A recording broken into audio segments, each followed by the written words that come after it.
So, do you love yourself? And how do you show that you love yourself? That is, how do you show love to yourself?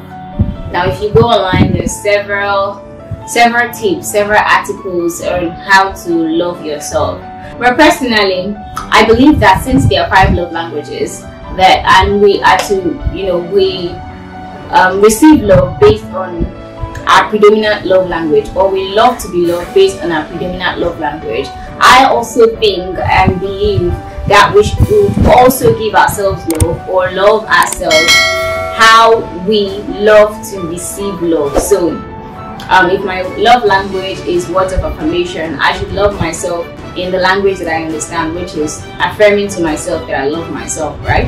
So we know that there are 5 different love languages. There is words of affirmation, quality time, physical touch, receiving gifts, and acts of service. Now, each person has the language that is predominant for them. Well, there's usually one that stands out more, that tends to stand out more when it comes to love and relationships and all of that.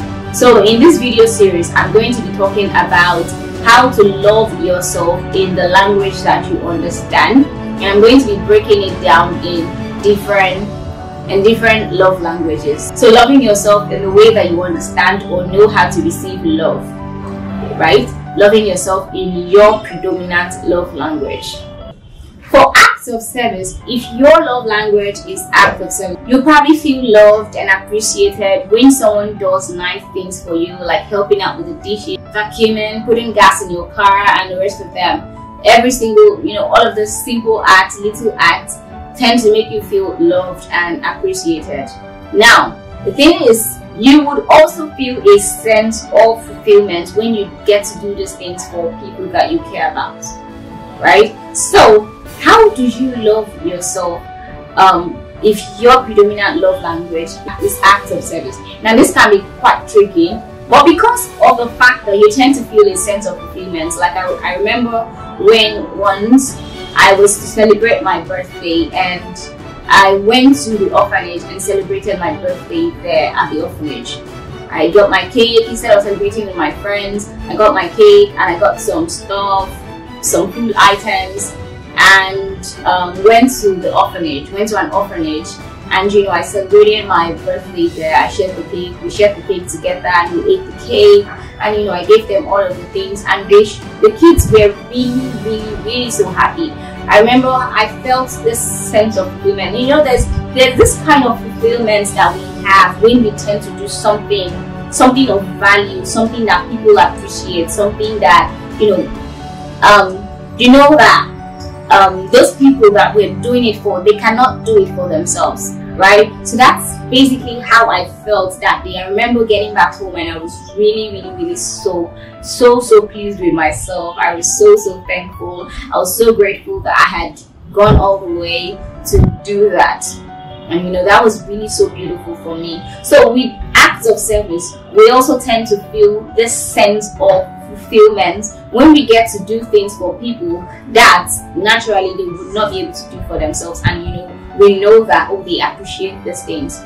So how do you love yourself in that particular love language? And like I said earlier, this can be quite tricky, but basically the way to love yourself in this particular love language is simply doing all of those nice things, doing all of those simple great work for other people, not necessarily to get their appreciation or to get their thank you and all of that, but to feel that sense of fulfillment, to feel the act that we're doing some good work, to feel the fact that we're doing some great work and that is actually blessing lives, that is actually impacting people, that is actually changing the lives of people around.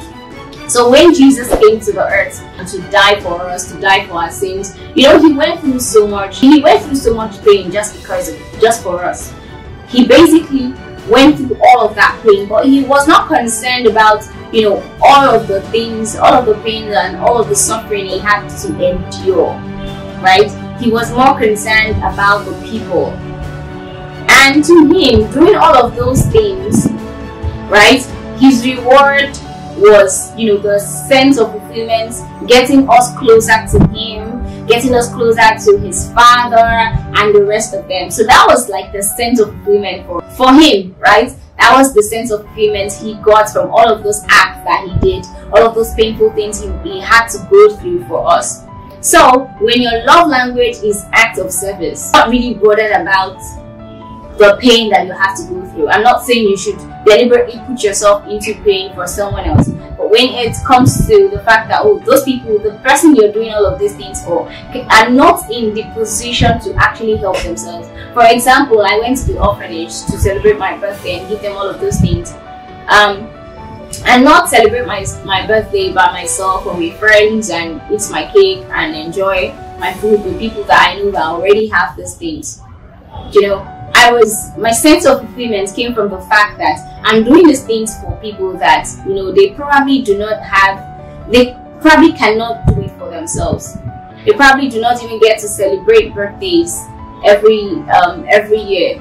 You know, some of them, they probably don't know when exactly they were born, except they were told, and they don't get to have cake and celebrate birthday and celebrate like that and all that.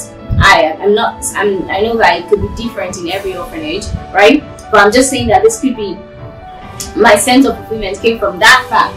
The fact that, well, I was doing something for someone that they are not in a capacity to do for themselves. And that is where my sense of fulfillment comes from. So I'm loving myself the way I feel good about myself after I do that, right? And that's the thing about, you know, when your love language is act of service. You feel good when you do all of these little acts. You feel good about yourself. You feel good about the acts that you render, the community service you render, as long as it makes you feel good about yourself and all that. And that is great, right? So I hope you loved this video. I hope you learned something as well. If you did, please leave a thumbs up and let me know what your thoughts are in the comments. Subscribe to this channel, share this video, most importantly, with your friends and families and the people you care about. And don't forget that after you subscribe, you should turn on the notification bell, because when next I drop a video, you get to be notified of that video. Until next time that I come your way again, my name is 𝐓𝐡𝐞 𝐌𝐚𝐠𝐧𝐞. I'm a mindset coach, and for now, it's a bye-bye.